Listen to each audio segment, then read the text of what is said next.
Assalamualaikum ya Ustadz, penanya bertanya, berkaitan dengan dosa kecil yang rutin, jika seseorang melakukan perbuatan istimna dan dirinya terjatuh dalam dosa tersebut berkali-kali bahkan sampai sekarang, namun dia membenci hal itu dan selalu bertaubat setelah terjerumus pada dosa tersebut, maka apakah dirinya tetap mendapatkan dosa? Dan bolehkah jika orang tersebut berdoa, Allahumma inni a'udzubika minal istimna, berulang kali di waktu mustajab, atau ada doa lainnya agar orang tersebut bisa meninggalkan perbuatan nista tersebut, Ustaz? Silakan, Ustaz.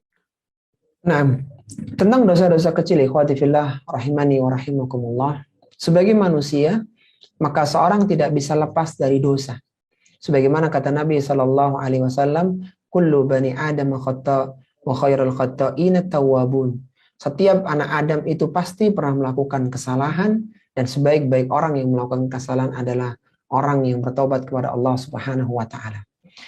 Di sisi yang lainnya, ketika seorang tidak bisa lepas dari dosa, di sisi yang lainnya, seorang harus tahu titik di mana kelemahannya. Setan, iblis, itu tahu di mana kelemahan seorang. Karena mereka sudah berpengalaman dalam dosa dan kemaksiatan. Maka hal-hal yang menjadikan seorang terjerumus dalam dosa dan kemaksiatan, berusaha dihindarinya. Kalaulah itu yang menjadikannya adalah benda-benda tertentu, momentum tertentu, alat-alat tertentu, maka berusaha dijauhkan. Karena di antara bentuk kebenaran atau kejujuran taubatnya seorang adalah dia berusaha menjauhi hal-hal yang menjadikan dia terjerumus dalam dosa. Kita tentu masih ingat ikhwati billah, rahimani wa rahimakumullah, tentang orang yang membunuh 99 orang. Bahkan digenapkan 100 orang dengan rahibnya itu. Maka saat ketemu dengan ulama, maka diperintahkan agar meninggalkan negeri tersebut, pindah ke negeri yang lain. Karena di negeri itu dia akan banyak melakukan pembunuhan. Sehingga dia diperintahkan pindah ke negeri yang salih dan akhirnya dia meninggal di tengah jalan. Yang menjadi syawahid dalam kisah hadis yang masyhur itu, bahwa harus ditinggalkan penyebab-penyebab kemaksiatan itu. Kalau memang dia jujur dalam taubatnya, maka hendaknya dia tinggalkan. Kemudian yang kedua, dia senantiasa berdoa kepada Allah Subhanahu wa taala dan menempuh cara-cara agar bisa lepas dari dosa itu. Kalaulah masalahnya adalah masalah syahwat, maka dia berusaha untuk segera menikah. Kalau masalahnya adalah masalah harta, maka dia berusaha untuk mencari harta dan seterusnya. Sehingga tidak hanya sekedar taubat, tapi diiringi dengan langkah-langkah konkret untuk semakin lebih baik.